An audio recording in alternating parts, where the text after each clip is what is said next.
Hi friends, ఈరోజు మా ఇంట్లో శ్రావణ శుక్రవారం రోజు వరలక్ష్మి వ్రతం నేను ఎలా చేసుకున్నానో మీకు చూద్దాం. ముందుగా ఒక కొబ్బరికాయకి పసుపు రాసేసి కళ్యాణం బొట్టు పెట్టుకోవాలి. పచ్చగా పసుపు రాసుకోండి.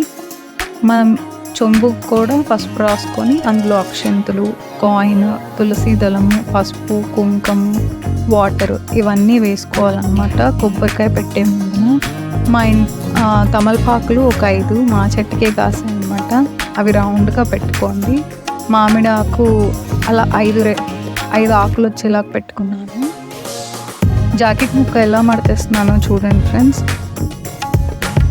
అలా సమోసా మడతలాగా వేసుకొని కలసం మీద పెట్టుకోవాలన్నమాట. ఎరుపే వాడతారు ఎక్కువ కలసానికి జాకెట్ ముక్క. మీ ఇంట్లో ఏదన్నా బంగారు గొలుసు ఉన్నా లేకపోతే ఏ గొలుసు అయినా సరే, నా దగ్గర ఉన్నవి నేను ఇలా వేసాను అనమాట. కమ్మలు పెట్టాను. 108 అష్టోత్తరం చదవడానికి వెండి పూలతో పూజ చేశాను.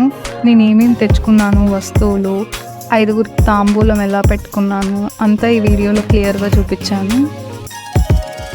అరిటాకు వేసుకొని ముందుగా అక్షంతులు, పసుపు, కుంకుమ, ఇక్కడ కూడా పీఠం పెట్టుకునేటప్పుడు కూడా అవన్నీ చేసుకోవాలి మనము. ఒక పువ్వు అన్నీ పెట్టుకొని